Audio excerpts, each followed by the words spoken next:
Welcome back to the NOIVAI podcast, where we sit down with operators and builders and leaders who are shaping the future of industrial work. I'm your host, Nathan Owens III. Today, I am joined by someone who brings a deep understanding of service operations, customer support, and realities of keeping industrial environments running at a high level. We have Tyler Beckett, Vice President of Services at Newton Industrial Solutions, a company known for delivering mission-critical industrial services, technical expertise, and solutions that keep facilities safe, compliant, and operational. Tyler leads the service organization, oversees teams in the field, and plays a key role in how Newton supports customers across the industries. Tyler, I appreciate you joining me. I'm looking forward to today's conversation. Great. I'm super glad to be here. Awesome, awesome. So let's start with your story. So for listeners who may not know you, tell us a little bit about your background and how you found your way into industrial services. So I have a mechanical engineering degree. Got it about maybe 18 or 19 years ago. I spent most of my career thus far in industry, working for factories and plants. Mm-hmm. And just in the last 2 years, we've been out on our own doing service work for customers. Nice. So prior to that, we were working for heavy manufacturing, steel, chemicals, pulp and paper. So we have a wide variety of experience in different industries. So we're Nice. well positioned to help folks out in their plants. Part of the reason why we started our business is because I realized that I can have good, I can help a plant individually, or I can do a really good job for helping many different plants. Got it. Yeah. That's what we're doing. No, you know what? Needless to say that you work for some companies and then you caught the entrepreneurial bug and you decided to step out and really provide a different kind of service. I totally agree with you. Similar background for myself from that perspective.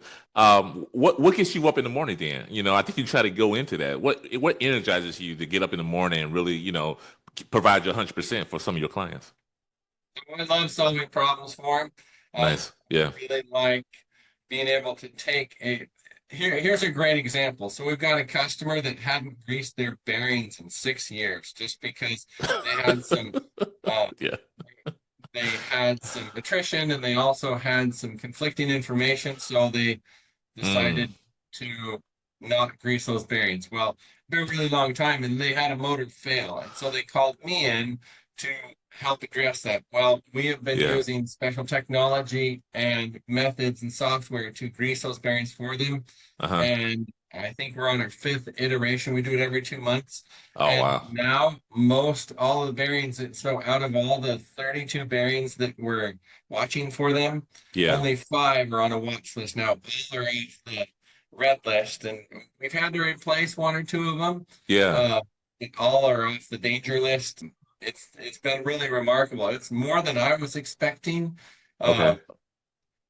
because there's really old grease in there. But in our Yeah. case, we have Yeah. been able to somewhat save these bearings, if you will, Yeah. uh, by greasing them slowly, little bits at a time, Yeah. over the course of about a year. So while you was going through that, I was thinking about my wife. Ironically, sometimes people do not care. I'm her at-home IT person. I tell her I'm an engineer, and she thinks anything that goes wrong with her computer because we both work from home. I'm her IT person. And, some people just don't care how it works or why it turns on. They just wanted to turn it on. And so some of these machines, people being in the industry, I just want to turn it on and it works. People don't think about the maintenance. Don't think about, hey, I might need to look at my bearings from time to time. So that's interesting that you said something like that. Do you feel like that's also a common mentality when it comes to your customers as well? Yes, some of it's kind of strange. They say that as an engineer, I always closely followed up on my contractors. Yeah, yeah. Um, I don't always have my customers do that nowadays. Mm, Like I was in a conversation with a customer the other day. I'm like, "Hey, which way do you want it? Do you want it this way or do you want it this other way?" They're like, "I don't know. You tell me what's best." Okay. Yeah. All right. Well, I guess that's what you pay us for, to be the expert. So That's we'll do it that's this other exactly way right. then. Yeah. Um, yeah, I really like and enjoy lubrication. It's not something that's taught in, uh, Yeah. it's not something that's taught in engineering school. They touch on Yeah. it a tiny bit. It's very much more a graduate school topic. But even Yeah. then, they get into the formulations and the rheology behind how you make grease and oils and things like that. So And that brings so that actually a great segue into my next question. What is something that people often misunderstand about industrial services or maintenance? um, that you don't have to live life in a run to failure situation. And it's how do I say it? So, um, people, I hear this a lot of time. Well, why do you do it that way? Well, that's the way we've always done it. Well, Mm. not everyone Mm-hmm. realizes until you're shown it that Mm-hmm. you don't have to live life in this substandard way. To me, it's a substandard way to live life. And hey, my gearbox failed because the seal broke and it dumped all the oil out. Nobody knew about it. Now it caught on fire and burned half the case, and it's $70,000 to get a new unit plus time. Yeah. And that's if we can get a gearbox quickly. Um, there's an example of it. So we're trying to head off these things Sure. for people, but I'm also planning and scheduling. Yeah.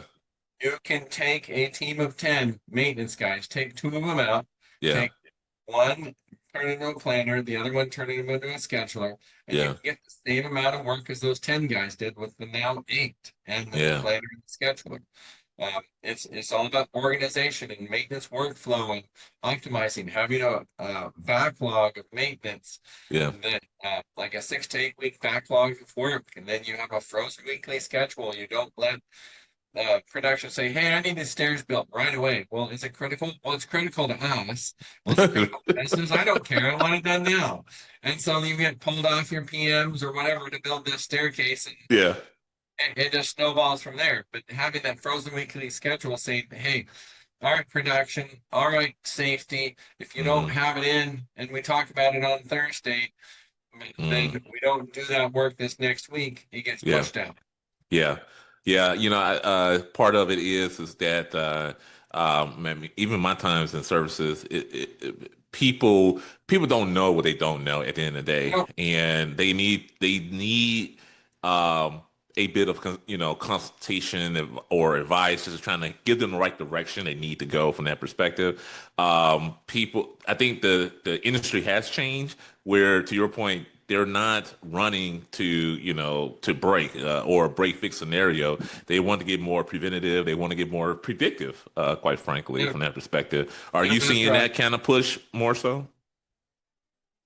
They are. I hope things are changing. It seems that way. There, if you look Still at slow the to move. remote-based monitoring Yeah. vibration sensors, there 5 years ago there were maybe a handful of them. Now there's hundreds of them. Everybody wants to get on the bandwagon.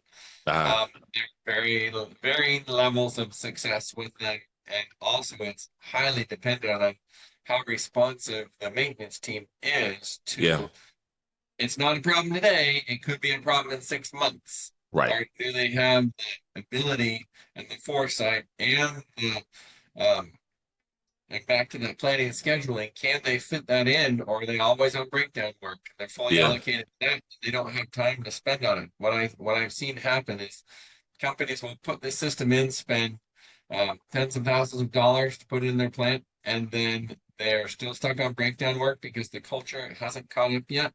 Yeah. And then they have a failure on one of their machines, and then the plant manager or the regional director, whoever, is like, Yeah. "Hey, wait a minute! I thought we spent like 80 grand on this monitoring system. How come we didn't catch that?" And it makes Yeah. a really awkward conversation. It's not necessarily the system's fault Yeah. or the maintenance team's fault because, again, they don't know what they don't know. They don't know there's a different way to live life. We don't have to Yeah. live in this breakdown situation. Yeah. I've seen plants, they say, "Oh, we can't spend any money. We're trying to make our budgets look good." Well, I guarantee you're gonna spend it one way or another. You can pinch pennies here, but then you're gonna have to pay buckets of dollars later when your machine craps out because you didn't watch it properly.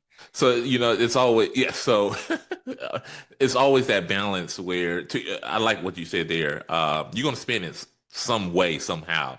Right. Either it's coming out your OpEx or it's going to impact your CapEx because you haven't taken care of the OpEx side of the budget from that Mhm. perspective. And so some of those things can prevent, more investments because we're trying to, stay current or keep our current situation alive from that perspective. So we can't invest more into the future. There are always some these friction points, whatever industry that you're dealing with. Well, actually, let me back up for a second. The industries that you speak of, can we go back into that? Can you talk about that? What are some of your major industries that you work in today? Oh, all sorts. I'm in steel, I'm in plastics, I'm in Mm, chemicals, and then we're in facilities, and then we also have food. And then we have done a little bit of pulp and paper, and then a little bit of forestry, and yeah. then we're working with a potential customer right now for petroleum. So we're into everything. And then as far as I know you worked for larger companies and now you're on your own.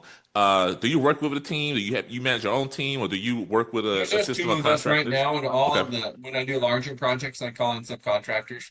got it. We're hoping to hire our first employee this year, Okay. um, depending on if we can get what I so my vision is to be able to have lubrication technicians and really have two facets of our business: the steam side of things and then the Yeah, lubrication side of things. So I'd like got it. crews for both that so we try to be a one-stop shop, if you will. We'll Sure. find Yeah. and tell you, we'll find the issues and tell you exactly what's going on with your machines, and Hmm. then we'll offer to fix it. Okay. Awesome. Okay. Uh, like a perfect example, we'll find the bad steam traps and say, okay, we'll fix it. We won't just like slap a new trap on there, but we'll optimize your system so next Yeah. time you don't have to break pipe. And then let's say you go to a place and they have 13 different SKUs for steam traps. Well, we'll work Right. that down to two, maybe three.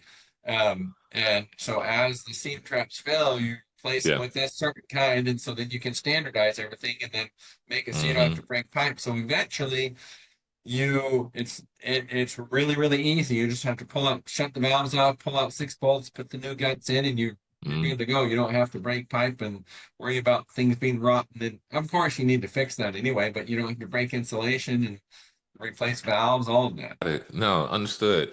On the larger projects, I would think, as you all think about the future, uh, does it make sense that you need having the right partners? I will say I'm lumping subcontractors as part of partners, but having the right partners is going to be key as far as like what how you deliver your solutions or how you provide the right customer experience strategy, trying to identify the right partners for the future. Absolutely, all the time. I Yeah, have had some great experiences with some subcontractors and some yeah. not so good ones, and I don't use those guys anymore. I'm very picky, Okay. as I was. It's very much the same as how it used to be when I was an engineer at sites. I was Sure. very picky about who I selected for a contractor, and then Yeah. when I found a good one, I'd use them over and over and over. But the bad one, the way we like to run our business is we treat it as if it's our own house. And Mm. if I had to come back and work on this in five Mm-hmm. years, would I be proud to say I did this and I put Mm-hmm. this in? And so I try to find contractors with that same mentality and attention to detail. And if I don't feel like they're doing that, I don't feel like they're knowing what they're doing, I won't use them again. Got it. Yeah, I hear that. Um, when I think about like, okay, let's think about the future now. So I want to touch on something that's becoming a major conversation across the board, no matter where whatever industry that is, and that's AI and Yeah, technology. Where is, service scheduling or diagnostics or reporting, I want to say customer communication, AI is starting to show up everywhere from that perspective. Is AI or advanced technology, is that something you and your team is having to start to explore and how you see that impact in the service world? I use it a lot in doing research and Hmm. finding parts, finding solutions. Like, hey, give me an air-powered pump with these parameters. Go find me one, and then Mm. it'll find me three different vendors, and then I can do some engineering. It saves a lot of time on the searching work, so I don't Sure. have to sift through a lot of different websites if I'm looking for something that I know what it is, but I'm not super familiar with the specs or Yeah. the ability of it.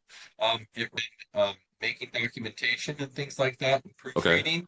Yeah. Uh, what we can't use it on is helping you understand the nuances of a mortgage shop or rolling mill and Mm. trying to help the customer understand why they're still having Mm-hmm. problems. Mm-hmm. Mm-hmm. Cannot do that. And I don't see it doing that because companies aren't going to give their trade secrets and the Yeah. way they run their machines into AI.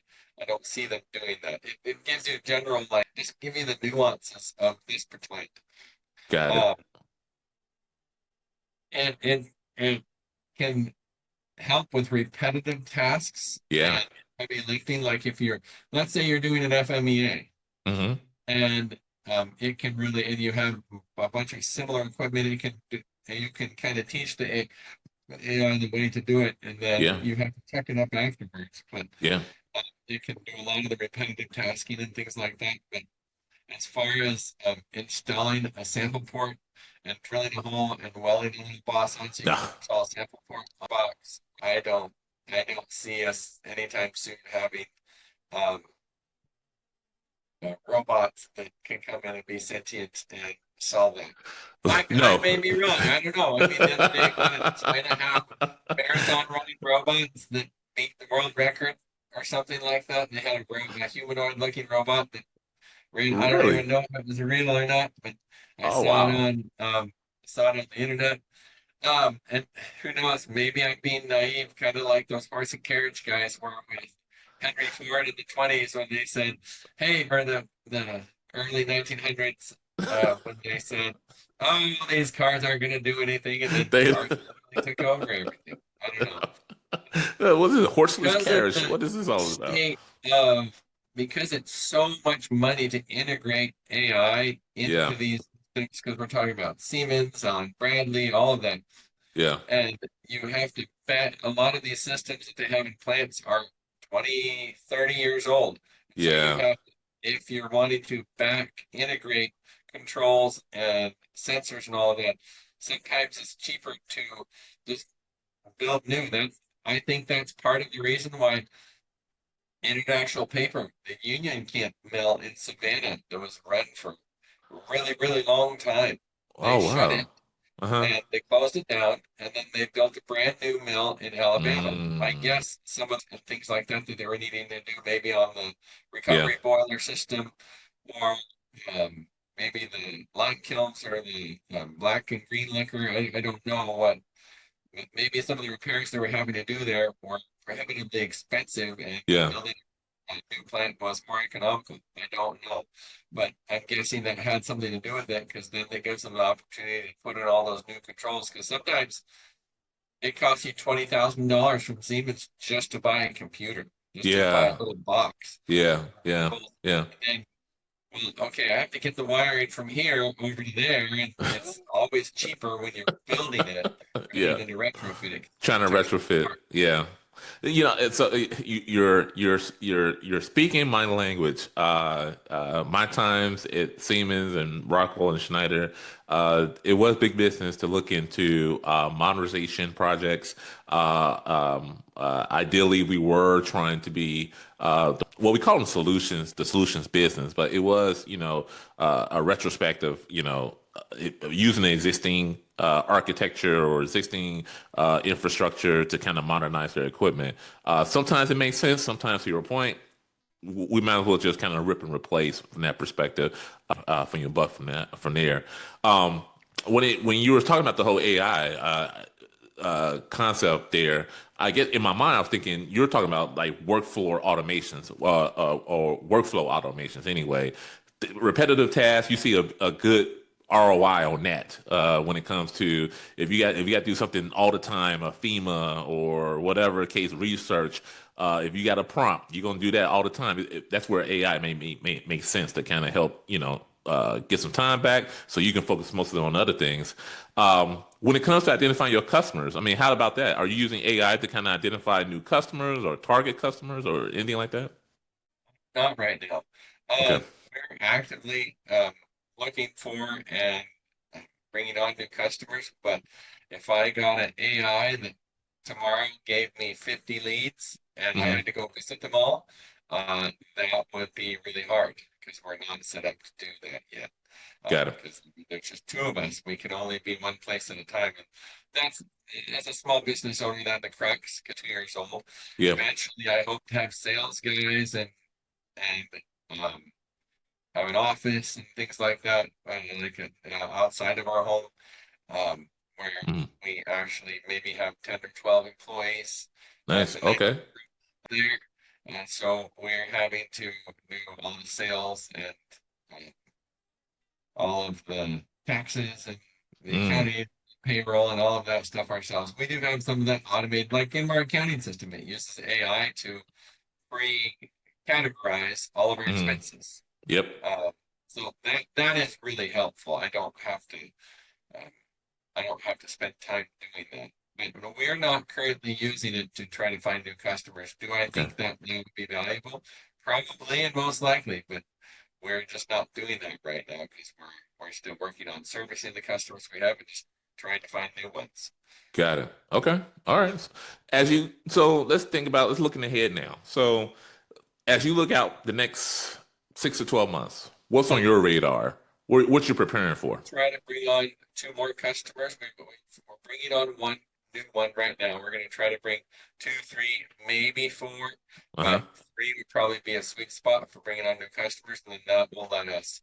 And then after that point, I probably either our first hire is going to be an in-place technician or probably a salesperson, maybe a Okay. part-time salesperson Yeah. to help us get more. I want to get to the point where I'm like screaming and pulling my hair out so much that I'm like, I don't care what it costs, just give me somebody. Just give me somebody. I want to get to that Okay. point. And then the other thing we I I've been searching for, still haven't found, is a business coach who understands the industrial services, who Mm. has built a company like similar to ours. It doesn't have to be lubrication steam, it can be something similar, but understands the nuances of working with maintenance folks and all Yeah. that, has taken a company from uh, like a name site all the Yeah. way to having full-fledged customers and employees and um, regional sites and things like that. Yeah. And because I am the founder and principal of NOIVAI, and we focus on AI, please do not take this any other way.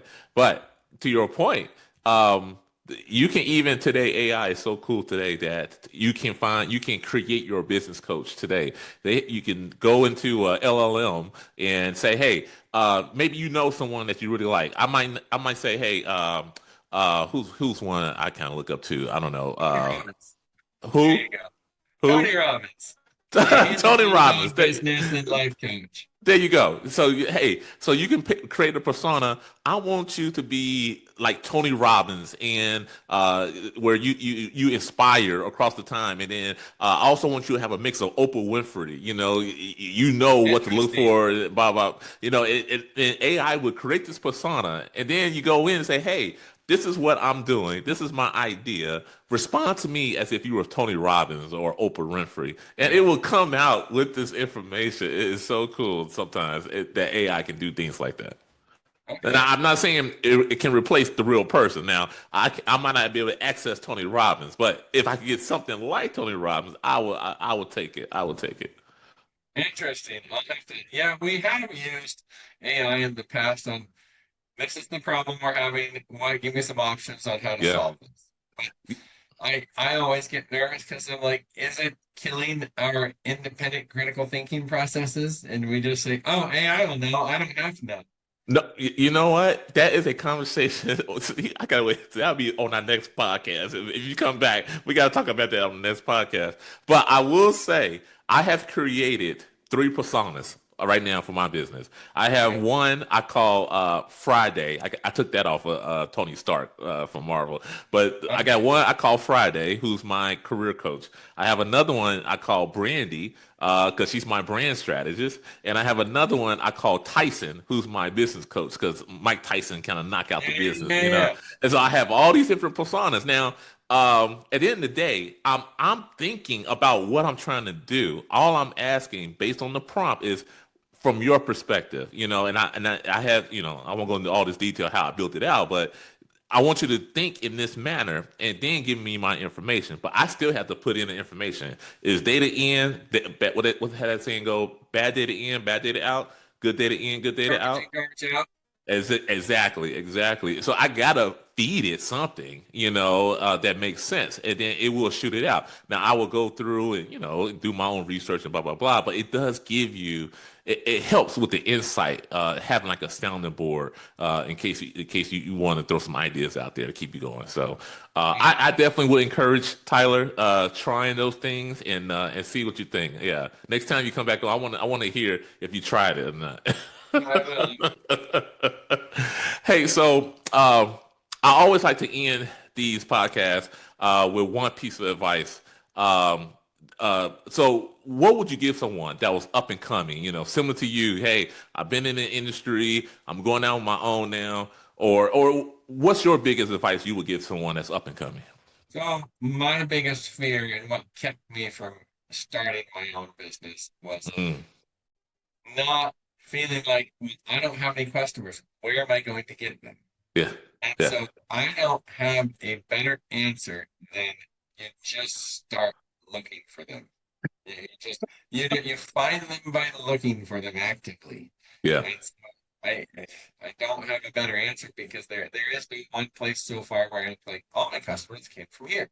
yeah, They've all come from some of them have been former employers. Some of them I found them at a job fair where instead yeah, of trying to give my resume, I was trying to say, here's what we do. yeah, Um, Another one came from LinkedIn. Another one mm, came from a personal friend that yeah, introduced me to someone. So yeah, um, it's there has been, but as you're actively looking and you go into places and you try to find names and you say, "Hey, receptionist person, can I talk to yeah, so and so, please?" And yeah, usually they're like, "Oh, sure. Do you have an appointment?" No, but I'd gotten their contact from info from someone else saying they'd be a yeah, great person to talk to about this. And then usually they're like, "Sure, yeah. Here's their contact info, or I'll call them up for you, or whatever." Um, yep. and sometimes you just get, okay, I'll take your information, and then you go about your way, and it just gets put on the pile, and nobody ever looks through. The employer. And then look at you now. And now you're trying to pump the brakes on finding customers because now you have your customers at this point. Well, You want to it be, is up. We're trying to get more, but yeah. yeah, I mean, if like I said, if I had 50 people wanting to work with us tomorrow, I'd be completely overwhelmed and Oh honestly well, you wouldn't. can always turn down business. I mean, that is a great problem to have, Tyler, when you turn it down business for sure. We're not even expanding outside of South Carolina, North Carolina, and Georgia right now. We help Wow. people a little bit outside there, but there is so much potential here that I don't really have to go You very ain't got far. to move. No, that sounds like a dream. I'm not gonna lie. If you had a magic wand, then what's one thing you would fix that's holding you back, where you want to be? More customers. Okay, okay, okay. Got it. And That is great. Yeah, it's really just getting in front of them because the value that we can provide is immense. I don't mean to say that to brag, but it really is true. yeah, The services that we provide are many times overlooked because, again, they don't know what they don't know. There's sure. all this gold that sits underneath the surface, and we just take our special brush and Yeah, brush away the dust, and then you have all this savings down there that you didn't realize. yeah, yeah. No, it makes sense. Makes perfect sense.